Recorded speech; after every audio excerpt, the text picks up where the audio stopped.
This is the CW Spiral, a podcast run by three survivors of the CW's calling in 2022. We're your hosts, Sabrina Reed, Michael Patterson, and Reed Gaudens, bringing you history about the network and the WB, the latest news and in-depth Sporterville discussions of the best and messiest shows to ever grace the small screen.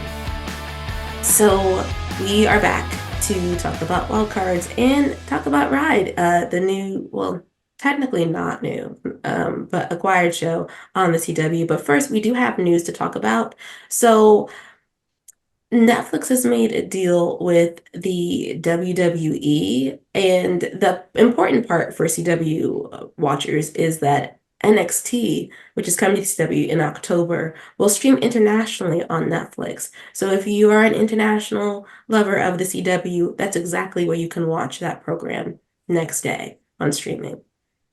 you guys, when we started this podcast, I honestly had no intention of ever talking about wrestling. But you know what? Like these last 6 weeks, we've just constantly been referring to wrestling and WWE and NXT.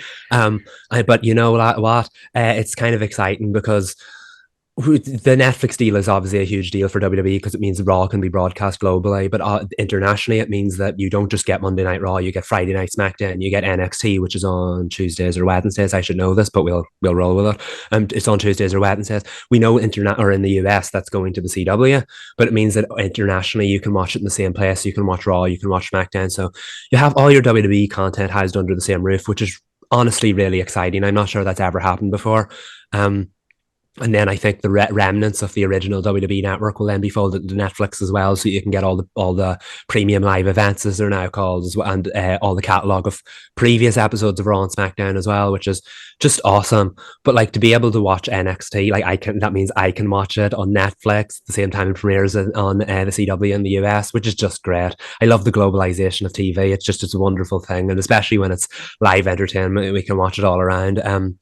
It's so exciting, and I think this is a good move as well for just exposure of the CW. I know they won't be producing NXT, WWE obviously will be, but like to be broadcasting something that's also going to be broadcast globally. Again, we mentioned how CW content and like inside the NFL is going to Netflix, how we want more of it. We didn't think we'd have this NXT news the following week, but like it's definitely a step in the right direction, even if the CW had nothing to do with this. It's just awesome. The content they broadcast will be streamed around the world on a huge service like Netflix.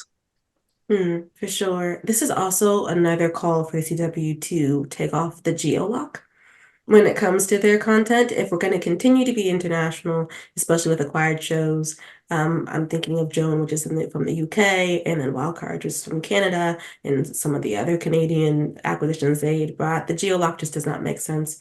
And NXT is also going to be streaming internationally, so the international fans who have been here forever should be able to continue to enjoy the content online as well.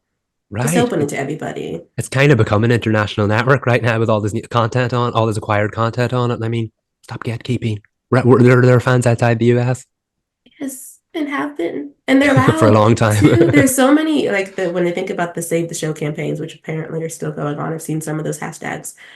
Whoa. Um, oh yeah. Sorry, I had to speak up on that one. They have. Just for those who didn't know, there are still Save the Show campaigns. Some people are using them just to communicate with each other because it's just easier, and some people are actually trying to save the show. Speaking directly to those people, yell for your own peace. Bless their Please heart. let it go. It's not coming back, or landing anywhere. The only thing you could hope for is for it to be integrated in some form into, well, when it comes to these shows, DC shows, into the DCEU, which is not going to do that either, or Elseworlds, but you never know, someone might make a cameo. That's about as much as you can get. We can hope. But yeah, moving on from that. As for like to stay in the vein of DC, we do have some Superman Lois season 4 news, and that is in terms of who of the current cast is going to be back. The Cushings, officially, that we can confirm, are going to be in season 4. Yeah, we were excited for the show to start filming, so because we finally get updates around this, because there's been a huge mystery about which of the former regular characters will return in a recurring capacity. Yet we do know now that Sarah will be back. I believe the actress posted something on social media in response to a question about her and Jordan's relationship being developed in the 3 episodes that I believe she's expected to appear in. And of course, we can't wait to see how that storyline develops. But we also know that Emmanuel, who plays Lana, will be back at some point as well, because she commented, I believe, was it on Bitsy Tulloch's photo, saying, can't wait to see you all. And there was rumours now that she would be back, which of course is Queen, or should I say Mayor Lana. We can't wait to see her. Yeah, that's the best. We can't wait to see her and her fashionable coats and her hoop earrings back. And I believe the actor who plays Kyle, Eric Valdez, has just recently landed back in Vancouver to start filming his episodes. So that's wonderful. I know fans were divided over how much of the Cushing storyline was involved in the show, but I think that's what made Superman was different, and that you had all the family-centric storylines, and the Cushings really grounded the show with some realism. So I can't wait to see how they're involved, and I'm sure they will, but I hope their episodes do cross over with one another, that we get that dynamic, that there's not Kyle in one episode, Lana in another, Sarah in another. I do hope we get to see plenty of those family scenes, because they were a big part of the show. We also know that Sam Lane's evil, devious girlfriend will be back. The last we saw of her, she set him up with Lex Luthor in the season 3 finale. We do know she's back on set and that she will be filming scenes, and that does lend itself nicely to the recent rumors that Dylan Walsh will be back in some capacity. I believe he's rumored to be in 2 episodes, not the 3, but that has not been officially confirmed yet, and I do not believe he's been spotted on set. So we can hold that hope that we'll see Grandpa Lane, but no word on the Ironses or Chrissy Beppo just yet. But it's looking good for us as far as how much of the cast is coming back. We do have most of them so far, so hopefully we'll get to see some cameo appearances at the very least from those 3 as well. Fingers crossed. The Dylan Walsh is booked and busy. He's in, like, I saw him recently in one of the sneak peeks for Blue Bloods. And then, of course, he has been part of the cast for the SEAL team, who's doing their final season 2. So, but hopefully they can get him for Superman and Lois for at least just 2 episodes. I know that. Go ahead. Wasn't there? I thought his wife said no, that he wasn't coming back. He was the first one that was confirmed that wouldn't be back, but as of the last month and a half, there have been rumors that he will be. And now with the ex-girlfriend, I say ex-girlfriend, the one that set him up to die, being back, it does look like we'll definitely get some kind of resolution to that storyline, because as far as we're concerned, last we saw of Sam, he was possibly dead, and I guess we don't want that. Can't be the last we see or hear of him, so I assume there will be some kind of resolution. I just hope that it's in the form of an appearance or 2. Yeah, I'm gonna need like a big juicy previously on, because everything you just said, I'm like, what?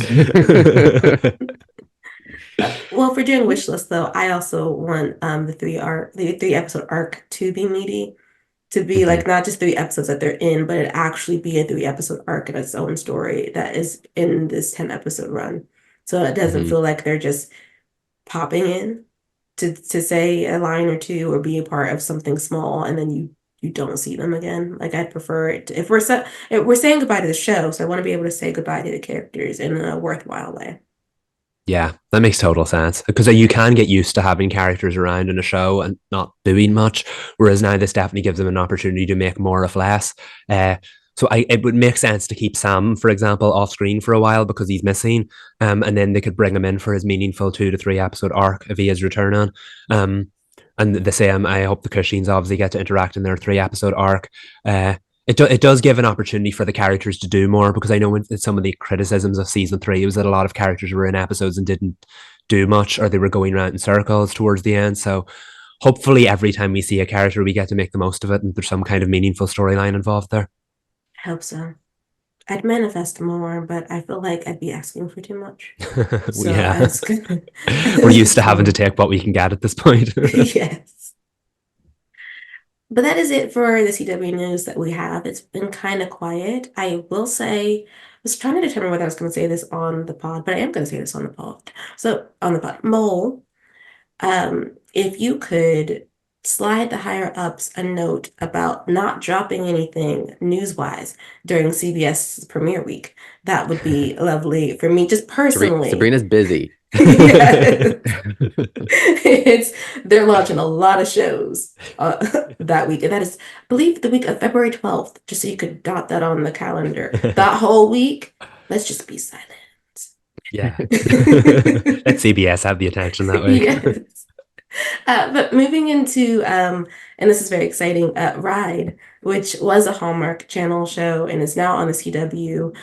There's no official word on whether or not CW is considering picking it up for a season 2, but considering there's promo involved and the actors and the team behind the show are interacting with fans, including posts that are about a potential season 2, that makes me think that they are in consideration.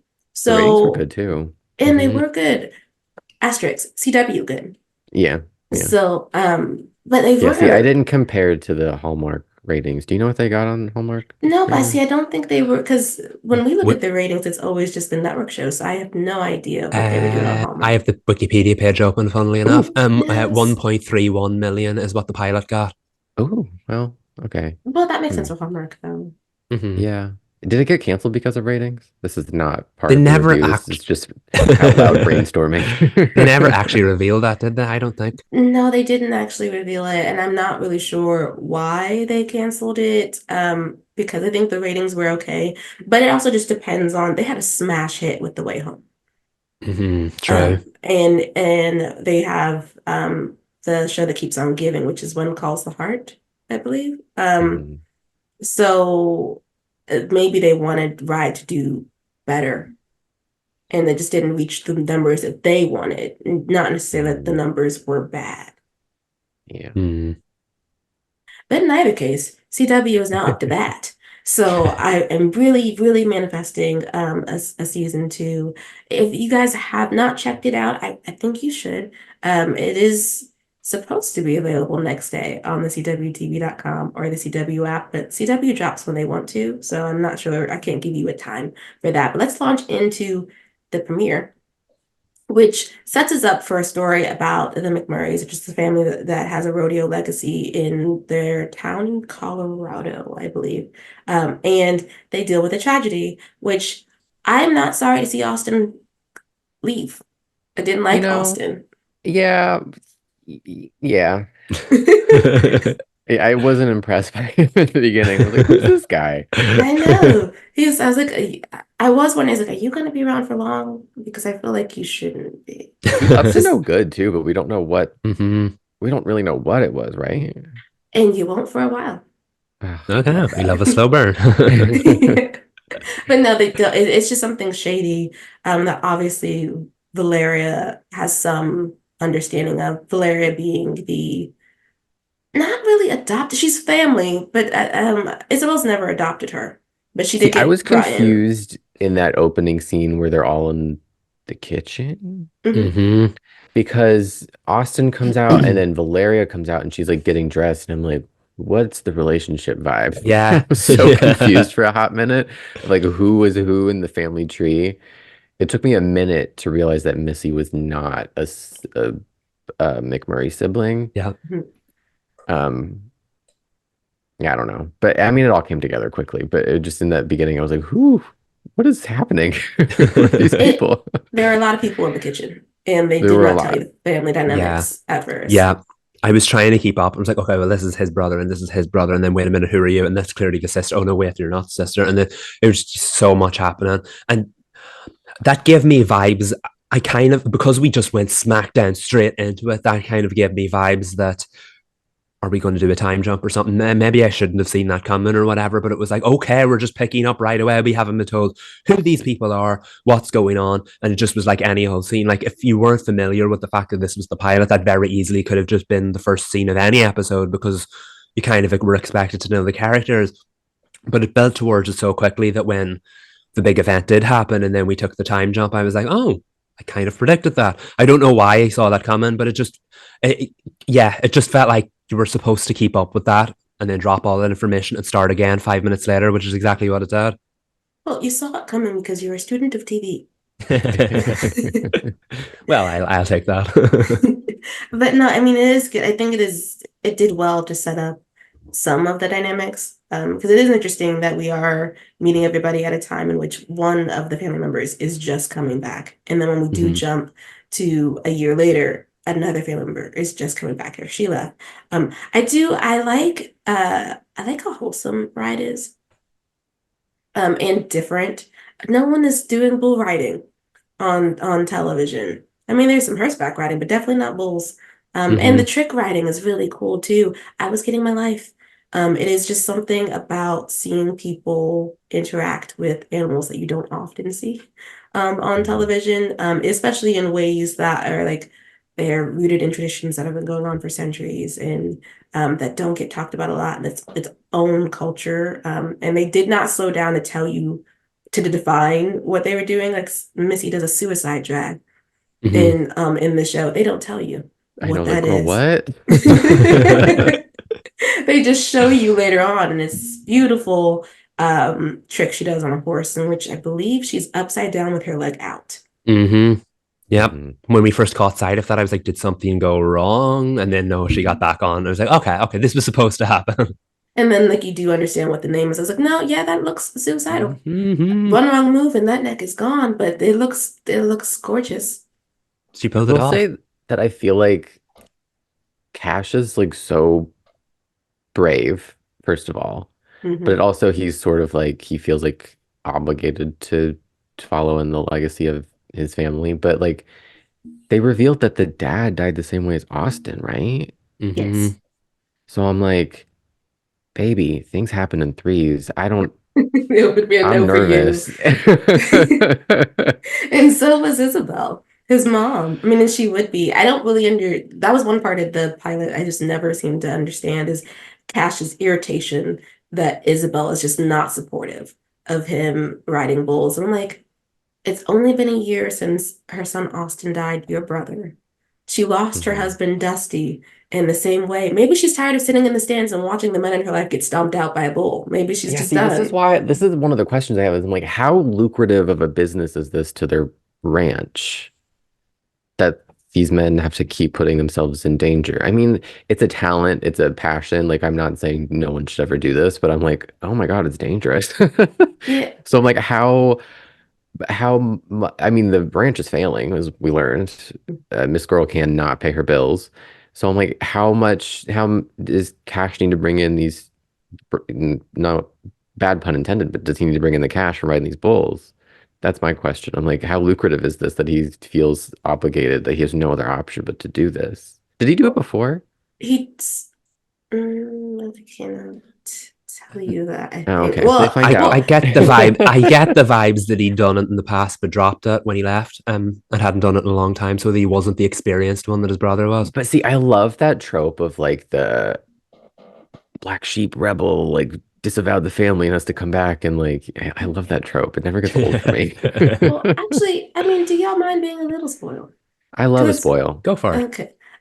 So I believe if I remember correctly, and the show will correct me if I'm wrong later on, Austin isn't as talented as Cash is. Cash was the more I mean, yeah, talented, I could have told you that's no bull shade, just rider. tea. But I think they tell you later it's Cash that was the prodigy, but he walked away from the sport. And but I don't know if he walked away because his father died or not. I can't remember, but he is more talented than his brother. It's not the sport itself that's lucrative, it's the sponsorship from Frontier. Because Gotcha. his face will be splashed everywhere. And like because it's a brand deal, that's how the money is going to be rolling in for the ranch. I don't believe they ever tell you like what the ranch does outside of them being Yeah, a see, that's the rodeo question legacy. too. They obviously provide crops because at the end, Valeria comes up with an idea to seed the land in order to start over since the crops weren't working from last year. But I also don't know how a ranch breaks even because I remember really enjoyed Queen Sugar, and one of the plots was that when they got the farm back, Ralph Angel did make over $1 million, but in their line of work, that's breaking even. Oh, It paid for the equipment, it paid for the workers, it puts enough in his pocket to feed his family, but that doesn't necessarily mean he turned a profit. It just means that Yeah. it was just enough. Getting by. Mm-hmm. Mm. And he was upset about that, understandably, because what do you mean I raked in $1 million? But it just it just made sure that everything was covered. This ranch business is expensive. Yes, and you could tell too because that tractor she was on looked expensive. Hmm. It's really, really did. But I think for Ride, for people who are going to be on this journey for the first time, if you've never watched like a country drama, um, do know it's going to be slow. Like it's meant to feel good, and there is a little bit of a mystery, but it really is just about the family and the things that they have to do in order to get by and heal from the trauma of losing Austin the way that they did, and for everyone once again in the town to know that they lost him the Wait, way this that is they a lost whole Dusty. season-long thing. We're still gonna be talking about this man. Not necessarily about him, just working through the Michael's healing. face. Not Reed saying what we were all thinking. Yes, I mean because I mean it is a big deal, even though we don't care for Austin. The way that he was lost is like tragic, and Of you do course. have to find out what exactly it was that he was doing that wasn't on the up and Mhm. up clearly. Okay, gotcha. Hmm. That makes sense. You will have to see him some more too, just so Oh, you know. Oh, really? flashbacks. I was wondering why the actor was under recurring and not guest stars. Yeah, yeah, flashbacks. But okay, so I do want to check in about shipping though. Oh, Um, I love Cash and Missy, but I remember watching it the first time, I was like, why'd that have to be his brother's wife though? And now yeah. he's been Lois Missy. I think that's where I'm at. I think it was. I mean, like, saw it coming a mile away. Like, come on. But it happened very quickly, I will say, which I don't know. I mean, I'm 50-50 on. Like, I love that the pacing went there, just like Wild Cards did in its pilot. But also I'm like, whoa, I just saw the man die and now she's kissing his brother. I don't know, it was a lot, but I think I need to build a little bit more to catch Mm, up with where you're at to like them. Like they have chemistry, obviously, but the whole like forbidden like she's his sister-in-law thing. A lot to wrap my brain around at the moment, but I mean, it's a soap, kind of, so whatever. yeah. Well, I mean, and that's why it graded for me watching it in the premiere because I saw this isn't a spoiler because I think it's seeded in the show. They have a close relationship and had a close relationship before her marriage. Hmm. Hmm. I noticed So that. it's not even one of those things where it's inappropriate because she's married. It's like, did y'all miss the train? And now the train is still sitting there docked, but she married your brother instead. Because that's like an awkward thing for everybody involved. Yeah. Hmm. This kind of storyline is always a bit of a like middle ground. You don't really know where you'll fall when like someone passes and his partner ends up with the sibling. It's always middle ground, and that's some people are going to like it and some people aren't. But I feel like the more accepted one is that if they eventually just come together and find happiness together. But this implied, like Sabrina said, that there's more there. There was history there before he died, and is this just revisiting it? Is it the road that was never taken that will now be taken? Because there's definitely chemistry there. I know there's no doubt about that. And out of context, you definitely feel it. But I know when you put it back in context, there are more questions about it. I mean, like I do buy it. It's happening, whether you have an opinion on it or not. It's just how long it takes. Um, but yeah, there's no arguing that like you felt it during their scenes together. Yeah, well, she gave him the home from war run at the Hmm. rodeo. I was like, when they first, I was like, oh, so that was your man at one point, maybe. That was like my first thought when I first saw it, because I was like, girl, that's not how one hugs their brother-in-law, even when you haven't seen them for a long time. The face was giving wife, and that's not your Hmm. husband. Yeah. So I was like, okay, I'm here, kind of. Sabrina was like, they had me right from the beginning. I don't care what anybody says. Yes, I mean, it's very true. I was like, well, Austin's gone. I didn't like him. I watched too many soaps for this to be too much of a problem, but I also don't like that this is how they did it. I think it's Mhm. going to be a part of the relationship that I just don't care for. Hmm. That's fair. Yeah, And then we haven't talked about Tough yet. that's my Um, man. I loved when he was it the mayor's daughter? Yeah. Mhm. He gagged her, and I He loved did. it. Like, That was whack really her again, funny. babe. Whack her again. Oh, I don't chase the Cowboys. The Cowboys chase me. That was the moment I knew I was really gonna love Tough because I was like, ooh, she just, girl, pick up wipe the egg off your face, pick up your jaw because it's done. Cooked, done. Yes. Oh, and she isn't she chasing after Cash too? And Cash has not given Yeah. her anything. Mm-mm. Poor thing. It's not Yeah. gonna be him. I also love that Tough sings. I love Yeah. that that's a part of his characterization because it also sets him apart, besides the fact that he's also a bullfighter and not a bull rider. But which I feel like they needed to explain a little bit more about what that is. Yeah, I was just about to ask what because I missed that. So there's the rider, the person who's on the bull, and then the fighters are like once the rider like falls off, they've got to corral the bull who's angry into the back into the pen or to lead them away so that you can get them away from the rider. So his job is just as dangerous as his brothers because while he might not get stomped, he could get gored. Hmm. And I did like that they had seeded in how tough this would have been for Tough too, because he was the fighter in the ring when Austin died, and he felt responsible, Hmm. even though he's not.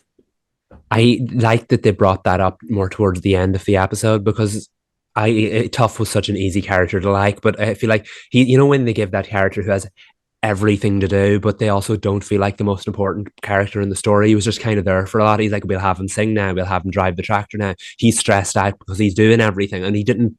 It felt like they didn't find a place for him in the story. So I did like that towards the end of the episode, he revealed that he still feels a certain way about this, and feels like he has his own redemption arc, and that's why he wanted to be there for Cash. So I really do hope we get to see more of him because I feel like of all the characters we've met so far, he's the one that they've done the least with, and I hope he has like more of a like fulfilling arc going forward because he's such a lovable character. He had a little glimmer of a his own chip. Mm-hmm. Hmm. I don't know who that was. I don't remember, but he was down bad for Tough. You could tell. Yes, and he will be around. Oh, God. He will be around. I feel like once we get to the end of the season, I'll check back in with you guys on Tough, how you feel about Tough's story. To me, he felt like he got a little lost in the sauce just because No. there's so much going on with Cash in the Mm, ranch. And then Valeria that I feel like Tough has some great story beats, but they could have done more with him. To me, even though he's the younger sibling, I felt like he had middle sibling syndrome, that mm, energy because he's the one who stayed, he's the one who takes care of everything, but he's not the one with the most drama. mm-hmm. Um, This is why I need a second season already because I feel like, how do I say this? How do I gingerly walk on the eggshells? I feel like he would have a better place at the CW. mm, Okay, I hear you. we I got connected. you. We We were got there. period. And End of sentence. yep, we're there. We're here. I think you'd be right. I think because he does. I don't want to say that Tough doesn't have a storyline because he does. I think that it becomes clearer towards the end of the season what's going on with him. But I do think the majority of the focus is Cash and Missy, and obviously there should be focus on Mama, Miss Isabel. Yeah, Mm-hmm. there's like he's obviously a very important character and he has relationships. Out of everybody, he has like already established a relationship with everybody in the main cast, like a very tight knit bond. But I think there's this thing that happens in some of these more like wholesome family oriented shows, and I could give an example. Should I? I will. In Sweet Magnolias, there is one singular queer character, and his purpose is just to like be a sounding board for people and to like pop in and out. And he's not a main character like Tough is, but I feel like sometimes that's how some of these shows service queer characters. And I think Mhm. um and who knows what that's about? Who knows? Maybe it's the genre, maybe it's whatever, but I feel like he could his character would have room to grow Yeah. in Yes. a different environment, Hmm. Yeah. such as this one. It's a very TV of yesteryear kind of trope. I know exactly what you're saying. And it feels like no pun intended, but it feels like they've saddled him with the storyline where he's the good kid. He's the one that's always there, and like you said, he knows everybody. He's around all the time, but yet has the least to do. The pilot suggested that would change towards the end. I'm kind of on the fence about the fact that he does get lost in the storyline the further it goes on. Um, because I would like him to have anything to do that kind of just involves him and not everybody else. We'll see how that plays out, but I'm excited for y'all to see towards them. And this is, I think, you know, the thing people do, not people, writers tend to do is when they're doing a more marginalized character, whether they're queer or they happen to be a character of color in a predominantly white cast, where you get them, and then part of the story is about breaking them out of the mold of what people are used to, but they do it slowly so that you get used to this character, and then you want more for their storylines. I feel like that a lot of that happens with Tough. What you had mentioned, Michael, about being the good kid. I believe Tough has a fight with Cash about this. okay, that sounds exciting. I think they get into an argument about it because again, Tough is the one who's always been around, so you don't Mhm. get to just make comments Yeah, I'm about on what's tough happening. side. Yeah. I'm ready to So, die for him. but yeah, I think you'll like him. You'll want more focus for him, but I think you will like him even more. I mean, before I even watched the show, I followed the actor on Instagram. So it's been like a year. Jake Boy, right? Yeah, he's adorable. He's also the one singing, for those who didn't know. That is actually him Oh singing his god. songs. I love it. I read an interview with him. He's got a musical theater background. So if they do Oh, pick up a fun. season two, I'd love to get more of Jake Loy and Hmm. his band Yeah. playing on the show. Yeah. Maybe he leads bullfighting for a music career in Colorado. Well, I mean, the manifestation of thoughts. Let him choose his own path. Yeah, doesn't always have Yeah. to be about riding.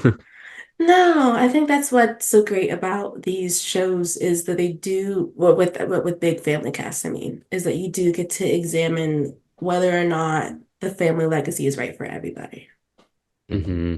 and And whether or that's not it's fair to pigeonhole someone that way.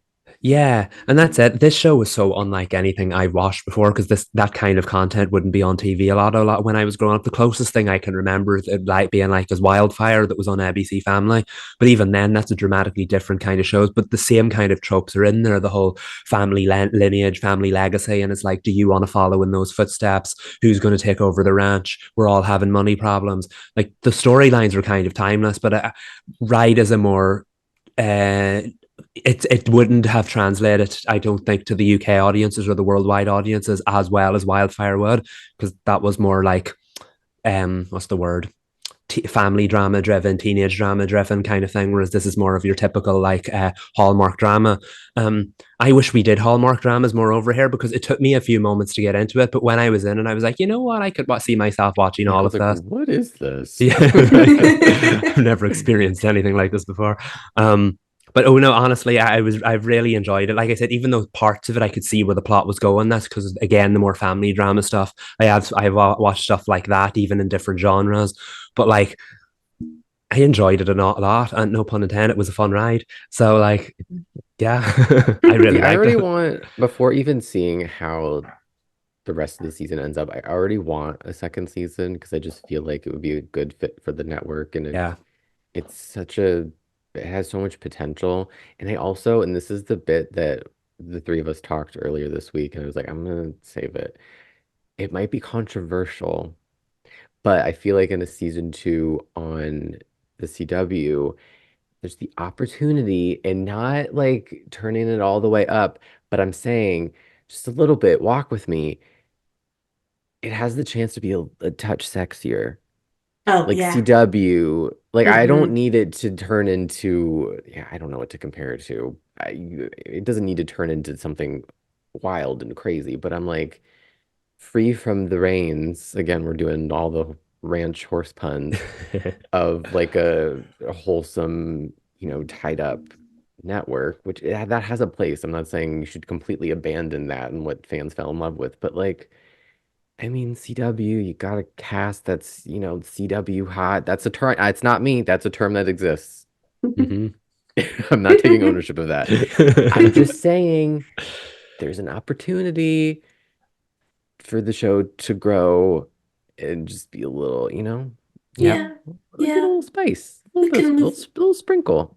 We can move away from TVG, TVPG to a little Yeah. closer to TV-14, an episode or two Yeah. if they choose We don't need to. to go like full tilt Riverdale, like Mm-mm. Hmm. over the top. Like it doesn't need to be that, but I'm like, give us a Just little a little something. something. A little I mean, something, something. Tarzan levels. Tarzan just Yeah. like a little sprinkle for you, Yeah. and Just, that's it. hide a shirt in one scene. That's all I'm saying. That's it.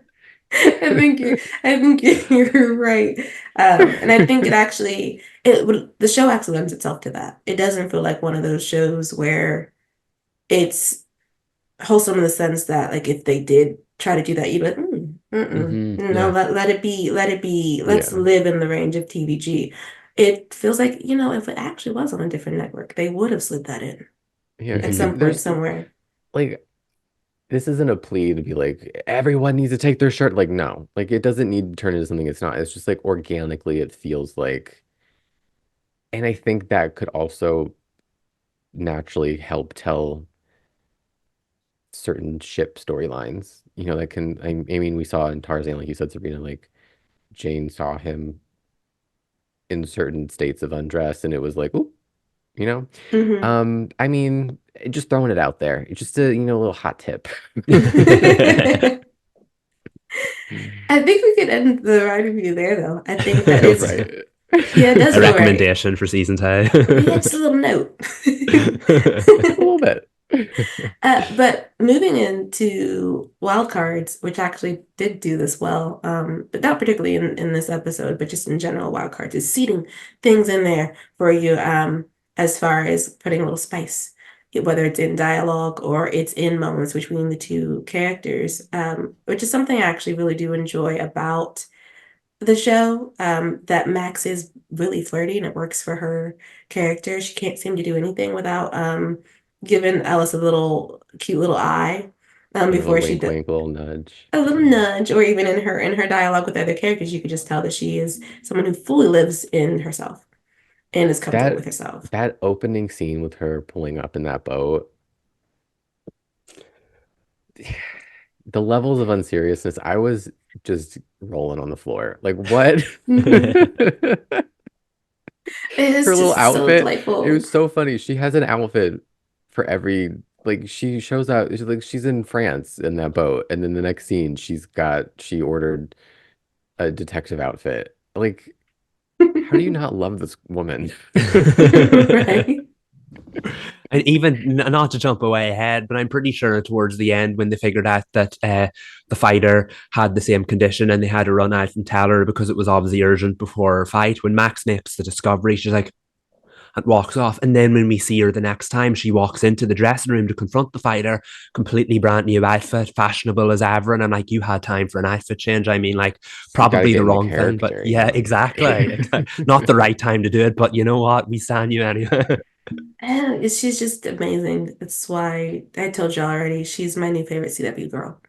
Like I love this woman. She's Yeah. just amazing. And I do think one of the things I really enjoy about the show actually is they truly are breaking the quote unquote rule that you can't have too many pop culture references in something because Yeah. she's a walking pop culture reference. She can't help but drop a line or two or make a reference to something that she enjoys. I know I loved when he pulls up and she's like, "Does Fleetwood Mac go their own way?" I can't remember the first one, but he cut her off and I was like, "No, I wanted her to do a third." He's already had enough. He's like, not this again. But again, hopelessly endeared. He just truly is. Hmm. I think he smiles nearly every time she goes on one of her pop culture rants. Like he's exasperated. He's like, just get in the car. Get in the car Hmm. so we can go. There are a lot of moments where very subtly you can see the way Ellis reacts to her. One scene that really stuck with me, and in the moment I was like, "Ooh, I love this," was when they were interrogating the wife of the other athlete. I think it's a basketball player. In whatever case, after she accuses her of killing the agent, they're interrogating her, and she's like driving the boat, right? She's like full force. That's not her job, but she is interrogating this woman, and he's just watching her and looking back and looking back. And I don't, there was something about his face in the thing because they lingered on him, just taking in her doing this really well. And I don't know, I really love that moment. Not to get too in the weeds of like shipping like we have in the past, of just like analyzing looks, but um I thought that was a really good character moment for Ellis to like to really see her as a partner that is doing this well, as much as he feels like he can't trust her because she's a loose cannon. Just seeing her in that element as like a not just somebody he's forced to work with, but like a partner. Like she's somebody who does this well. Yeah, Mhm. and I know what you mean. You can look at that in a lot of ways, and I know you said we can put ownership goggles and look at it through that, but even just from a storyline standpoint, it also works really well. But that's one of the reasons I said, I think during our first review of this, I love this concept so much because even if it's been done and done so many times, there's always ways to make it fresher, and it's usually done through the eyes of like the con or the criminal has to learn from the good guy on how to be a hero. But then 2 or 3 episodes in, you see that the hero or the good guy is learning from the con on how to do certain things. And he said at the beginning of the episode, this time you need to follow my lead. And like there we were in the first quarter of the episode, and he hung back and let her do all the talking and just watched her. Like this is kind of like season finale levels of growth, and but yet we're not talking about it right now. Like Alice is sitting back and letting her do her thing because it's clearly proven to be effective.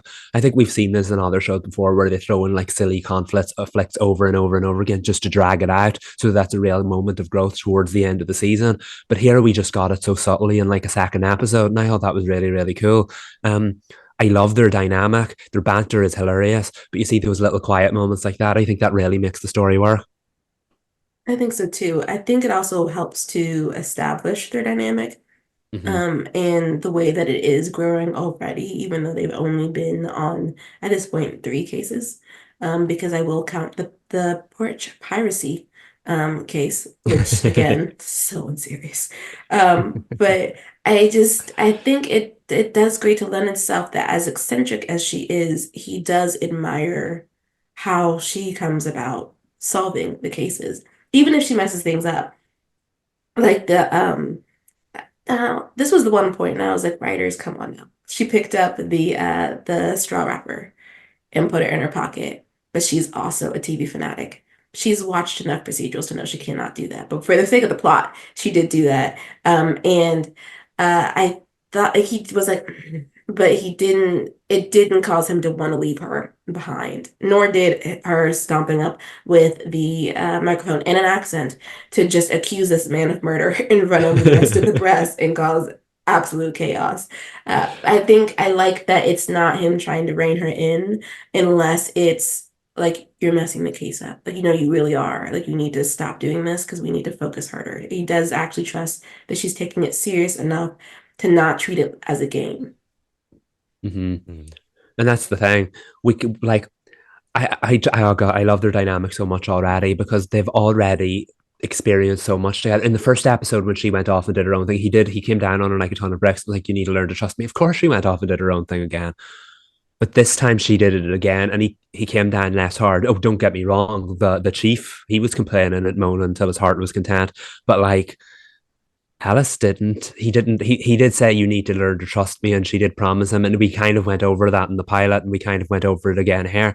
But like he's starting to take a step back and let her do her own thing, even if they have disastrous consequences, like that accusation that she made on camera. Because in the long game, it got them to where they needed to be. And I guess that whole like that it sounds so predictable to say that their dynamic is the story here because it wasn't the pilot and it was again here, but I feel like this was even more of a fruitful episode because he did take that step back. He let her like kind of lead the investigation at parts. And I know we'll get to it shortly, but like when they reached that midpoint where they kind of butted heads over who was right and who was wrong, she was ultimately the one that made him see things the other way. So this was a Max episode, and I loved it for that.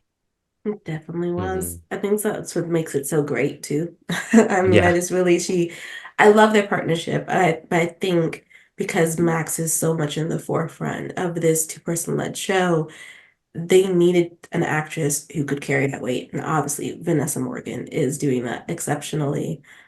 I also, what's interesting to me is they're walking into a lot of the same tropes you're used to for procedurals, and yet there's something about the delivery from both Giacomo and Vanessa that I just appreciate enough not to care that we're having the same conversation again. Like when he's Yeah. sitting there and talking to her about the law and how the law doesn't care about your feelings, it calls about what you can prove. I've heard it so many times. I've watched so many procedurals, but his Yeah, delivery was great. there were a lot of like some scenes and there was some dialogue that was very like cliched, but like I don't know, I can forgive anything that's cliched if the rest of it is original and like spirited and has a point of view because like that scene with them in the car when she's explaining what happens to her mom, I was like, I feel like I've seen this scene before of getting vulnerable and even the circumstances in which the mother died off screen. Like she died in a car crash and then Ellis doesn't know what to say and it just kind of like hangs in the air between them. Like we've seen that before, but like I don't care. And also the was it MMA fighter when she was like, "This is who I am," this is who I'm meant to be. And I was like, "Okay, we've heard that," but I'm like, again, I don't care. Like it's fine. Like I know what I'm here for. I know what I'm getting. So I don't care if there's a few lines of dialogue in the show that are like, "Oh yeah, I saw that in the show before," but like whatever, it's Mhm. fine. It'll be Mm. okay. We'll survive. Well, and it leads to great moments too. It didn't feel like a lot of those things were just added because that's what we say, and then Yeah. we move on. Like, because I feel like that was a really thoughtful and productive conversation between Max and Ellis Yeah. about the law and how it made her want to call her father and ask him. And then we got that very Robin Hood delivery about the motto for the family, which Mhm. contextualized Max too. So it's like she's not just steal from anybody. She steals from the rich. She steals from people who have it. And if anyone needs help, then she helps them. And I was like, oh, I like that. I like that that's the way that she's been brought up. Regardless of what you feel about her criminal activity, she does have a code that she lives by. hmm On a different show, that phone call between her and her father would have been a flashback.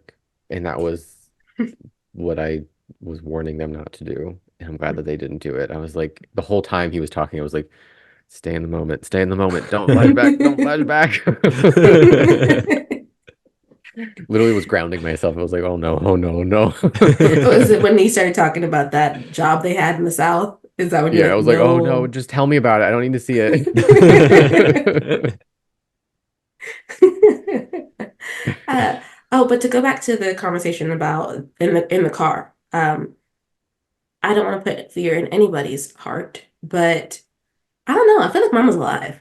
I just I do. know I feel you like you tweeted that last night, and I was like, oh, I was just taking her at her word. I felt so like I feel like she had conned me into she lulled me into a sense of like safety and comfort of believing her. And I'm like, wait, she is this hella unreliable narrator. no, I believe Max. I think her mama I did know, it. but I just either way, I Mm, was just taking it at face value and just being like, oh, her mom's dead. Like even if she was kind of like lying, which I don't think she would do to Ellis, but I do think she is capable, and I don't think that's not a knock on her. I just think she's very capable of lying. mhm. Mhm. And this Love her show, to death. Woman's wrongs, I support it. But I also I didn't even think of the possibility that she could still be out there. I don't know. mhm. But I'm with you now. I'm like, I kind of do want her to be alive. I don't know. And this show uses the most basic of dialogue really, really well. Because I agree. I just took that totally at face value. And was like, oh, learning character moment. And then I saw your tweet as well, Sabrina. And I was like, that would be a huge twist. Because, like, when you watch things, it's like I said last week, when you watch things the second time, like, I should have seen that coming. Like, will that be one of them moments? Will we watch the season back when it ends and think, should have seen that coming? And if that's the case, you did see it coming. Um, So it is one. It's worth paying attention to because it was such a huge moment for Max to like open up like that, and there's so many layers to it. Maybe she's not opening it up because maybe it's a lie, maybe it is true, but she believes it's true, but it's not true in real life. So there's just again everything could be so much heavier than you know, just because the show uses dialogue so well. It's true. So that thought though was brought to you by Scandal. It was. Olivia thought her mom was dead, and it's like, actually, no, your mom's an international terrorist. Well, And here's the thing about some TV shows is that I mean, sometimes characters will be talking and they'll bring up somebody, and sometimes it is just like a one-off, like a throwaway line. But I feel like 9 times out of 10, 8 times out of 10, somewhere in that ballpark, if somebody is being brought up, we're going to that character is going to be important later. Like there was a show that we watched like mentioned a brother, and I was like, well, when are we seeing the brother? I want to see the Mhm. brother. And then we did see the brother. I don't know what show that was. I don't know. We watched so much stuff that it could me have been too. any number of shows. But like I see where you're at here because I feel like it could just be like a character moment to like add a layer to Max of like she has that layer of hurt to her of losing a parent and why her relationship with her father is so important and why everything has informed who she is. But it also could just be an invitation for like episode 10, they're working a case and she's like, Mom? Mhm. Hmm. And it's like a whole thing. But yeah, I don't know. Whenever we have these discussions, it just brings me back to like I love TV because it's like anything's possible. It is. Anything really is possible. And there's so many different ways, if she is alive, for them to explain why that will affect, regardless, will affect Max as a character. My mind was already spinning. I was like, she faked her death because she's a spy, or like, what if she ends up being involved in uh the murder of Ellis's brother? I was like, oh, there's so Hmm. many dots that it could connect to. Not if I have that thought, it's probably neither of those things. That's what I've learned. If whatever I think it could be, the writers are smarter than me, and it's not one of those things. One thing I don't, but speaking of people we do see though, I don't really care to see Ellis's father, though we've mentioned him. Mhm. I believe he's alive. I don't believe Ellis lost his brother and his father. I think, because I Mm. don't know. I've lost track of his family tree, to be honest. he mentioned him a few times though this episode, which makes me feel like he is alive. But he's like, my dad raised me to be a cop. And I was like, something tells me I'm not gonna like this man. So I Yeah, prefer because he him was not to probably be on mean to screen. Ellis, and I want to protect Ellis with everything in me. Sweet man. Yeah, because he said it wasn't easy being in his household, right? Like Yeah. he said Mhm. it was rough. That's why he likes to be on his boat with his cat in the silence. And now he's just got Max just singing. And talking. The the end of the episode was so funny. He's like that I didn't think it was gonna end where it ended. He was like, Stan. this is my favorite song, and it's just silence done. It's this show is so funny though. Like I It just is. it's so like laugh out loud funny, but also subtly funny. And I really do enjoy that they have put in comedy. I mean, I'm trying to think of other CW shows that we have laughed at as much. And I'm thinking Nancy Drew, The Flash Mhm. earlier seasons. Superman Lois can be funny, but I wouldn't describe it as comedic. I No, mean, yeah. Dynasty had the lulls. Yes. Hmm. Yes, for Yeah. sure. Um, Wait, one thing I did want to bring up, it's just a small little thing. Sabrina, you watch more procedurals than me. Maybe Michael, you have too. But something I really like about Ellis and I think is really cute and endearing is that he uses his little notebook. And I Mhm. feel like I haven't seen that a lot in like procedurals, and I think it's so adorable and like something about him that he is by the book and he likes to do things the right way and he's not going to forget anything. He's got his little notepad. I don't know. I've never really seen that in procedural TV, and I think it's so adorable. I feel like they don't do it as often as they used to.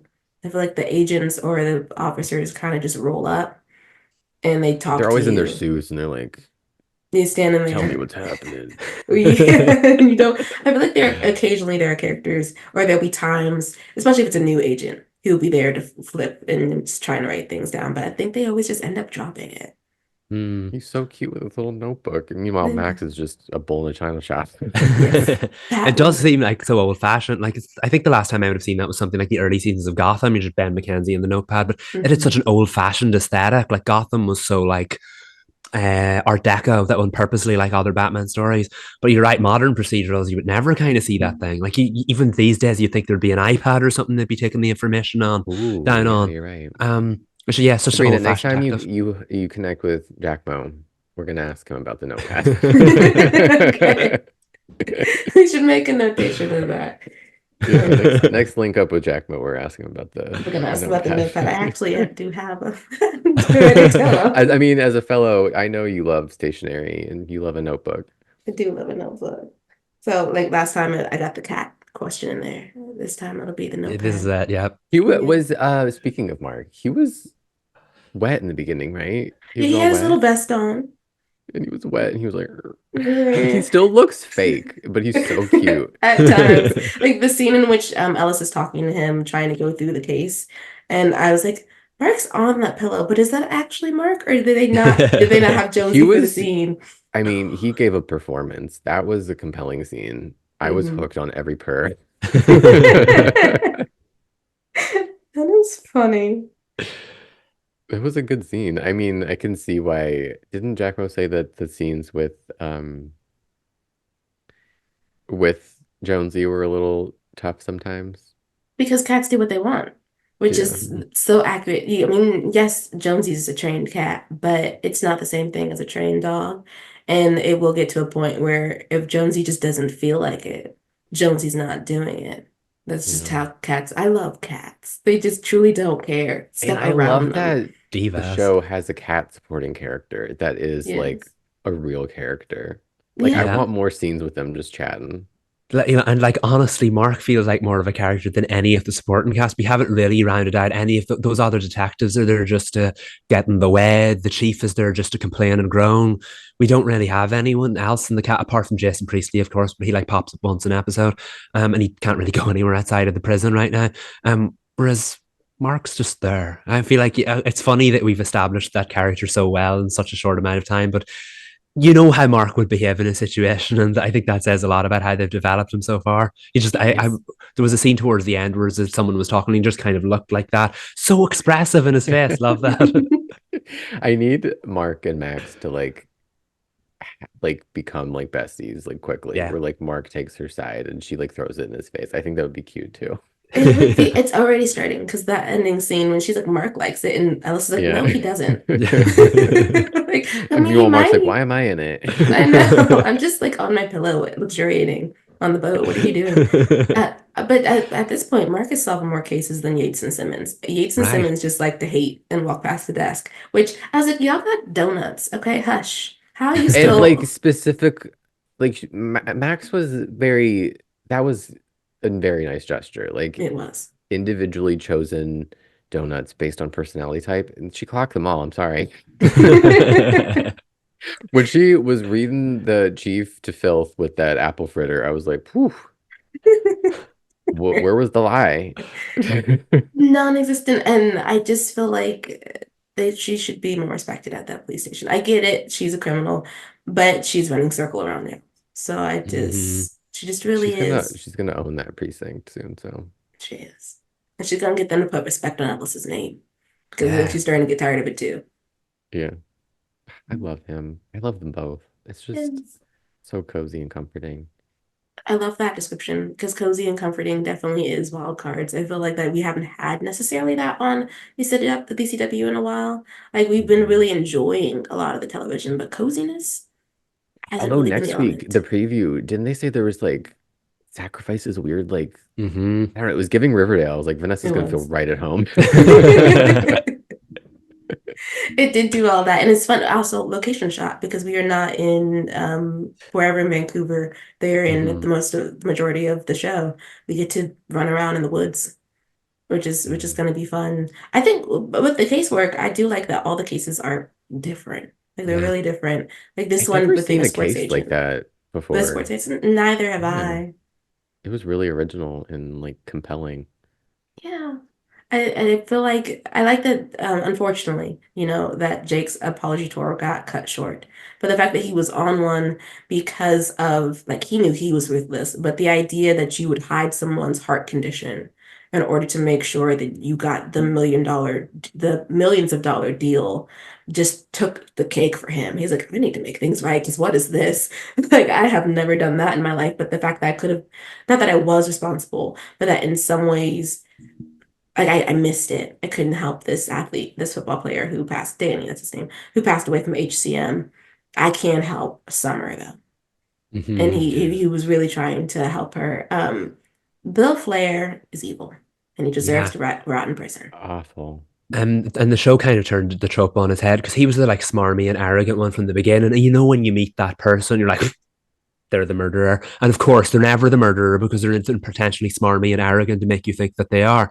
But no, actually, the show turned the trope on its head because it turned out he was in the end, which I thought was quite fresh. And my goodness, did Max get him? You see the whole when she came up to him, told him how to turn the mic on, and then confronted him in the hallway afterwards. Queen icon, no one is doing it like her. He was the one that flew into the precinct, right? And she ducked under the Yeah. desk. Hmm. Okay, wait. When she ducked under the desk, had they already interacted, or did she like not want to be seen before? I couldn't Yeah. like in that moment. I forgot everything that had happened before. At first, I was like, they didn't interact. Was it because she was pretending to be the like grief counseling secretary in the Yeah. office? But I don't think he Which didn't that actually was see her. hilarious. It absolutely was. Apologies to that assistant because she was using her, but it was so funny. It was. But she also did help her with the grief though. It's like she was She using did. her, but she did actually help. So I mean, a win-win. The Yeah, she's a dialogue good in that person. the second scene between Max and the assistant was so funny, and Vanessa was just so hilarious. Although when she stole the mail, she didn't walk far enough away from her desk No, to No. start opening it I for think me. But there's I no was one like, in that office. She will hear the envelope turn. Come on. it's like, girl, we need to go into a locked room or something. I know. But with Bill though, I did like that he ended up being a person because you always wanted to be that person. And like you said, Yeah, Michael, it doesn't tend to be. And you're like, it should have been though, because I hate that man. So now that right. it actually was. And just the one thing though, I with the mic, I was like, is that admissible in court though? She lied, which is entrapment. Mm. See, I wonder that as well because usually when someone says, "Oh, I recorded this on my phone," it's never admissible in court. I figured because the police were kind of involved in this, it would be. But then again, she's not on the payroll. She lied to them. I don't know. We said last week we don't know how the law works in this show. I guess that might be a question we're going to keep asking. Yeah, I had a brief thought of that, and I was like, whatever, he got. I don't care. Yeah, I thought about it and I was like, I'm gonna let her have the win. But I did say, I was like, that's technically entrapment. But I also think in some ways this is it's a procedural, but it's also kind of soapy. And in Mhm. soaps, how you get the person is how you get the person. There's just and how they eventually don't uh get convicted for the crime is also like sure. If you said Mhm. so. I mean, they did that with Bone the Beautiful. Somehow Sheila, even though she admitted to killing two people on microphone in an FBI investigation, somehow the judge said that he has to let her off because of how because of how it was done. And I was like, I feel like why wouldn't the Seems like they just FBI didn't dot want their that character I's? in jail for Yeah. episodes.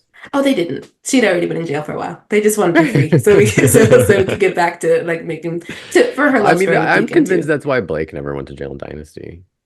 It Yeah, that makes makes sense. sense. Yeah. Because that man should have been in jail from season Mistrial, two. whoopsie. Yeah, but I do kind of when you get used to that though, you're like, okay, fine, fine, because it is a show that like it's realistic to a point. Yeah. Yeah, So but like it's like once it's you also accept it's that, it's like do fine. you yeah, they should go to jail, but also like it would be boring and annoying if we had episodes upon episodes of somebody in jail. Yeah. Yeah, And that's not what the show's about. Just as like a viewer, things get tiring. yeah. Well, just like with George for wild cards, eventually he's gonna have to leave the prison. We Yeah. don't know how that's gonna happen, but eventually she cannot just keep calling this man or visiting to get It advice would from be him. nice if like even before he got out for good, if there was like a case that involved like a prison break and he got out or something, but he has to go back in before he gets out for I don't know. I think it would I don't like when shows make definitive choices because you can never go back on it. And if you do, it just feels like you're like, oh, that didn't work out for us, so we're going back. So I think the show has an opportunity, not just with George in jail, but like also their relationship, because I think too, in a procedural, like an odd couple thing where like eventually Max is going to have done so many cases that she's learned to kind of like even out, and some of her antics might not be as cute. So like that's a fine line to walk. Like how quickly do you let Max grow, and how long do you let her like be the bull in the china shop? Is just like how long is that going to be charming? And will the show get boring if eventually down the line she does kind of like get even tempered and meet Ellis at his level? I'm saying like season 3, 4, like that's going to take some time, but like I mean, it has an opportunity to kind of navigate that. And I think so far, so good, 2 episodes in. I'd agree. Well, also, I like too that for the show, there is sort of we have a goal to reach for Max and Ellis right now, and it's the 2 months. Like, so, and then they could, obviously, that's probably going to be the end of the season. And then it'll be a decision on, like, when we end the season, will they decide to be partners? Will they decide to go separate ways? Will Ellis be off the police force for a season if we do season 2, and he actually has to do some things that Max does in order to solve something? There's so many It all things, sounds so good and juicy. right? I think it's just it's exciting. I feel like it'll reach a point where they could be like, you're no longer needed to Max, and Ellis will get his job back, and it'll all be good, and they'll be excited to go their separate ways. And then he'd be like, I can't do this without you. Do you want to be like my unofficial consultant? And then that could very easily be a season 2 storyline. And then, but obviously it wouldn't be as accepted by the precinct because she's no longer unofficially part of the team. So there's so much room for growth. I do like that they give themselves that original end game, so that, like you said, I guess that'll take us to the season 1 finale. And again, ratings for CW good for episode 1. Yes. And there's only, well, I was gonna say there's nowhere to go but up, but that's not true. But that's what we're manifesting. We're manifesting it to move up in its ratings. Yeah. I think Ride and Wildcards are holding it down as we wait for the other shows to come back. I mean, yeah, for me. Yeah, great choices. Yeah. It's been so long since I've had 2 CW shows to watch in a week, so I'm happy. I know, and also for us, just for our time. But they'll both be off when Superman Lois comes back, and so we can just wait. Yeah. We'll probably have. We only have 8 more weeks of Wild Cards, and we have 9 more weeks of Ride. That lines up well, actually. Yeah. Anyway, go on this journey with us, you guys.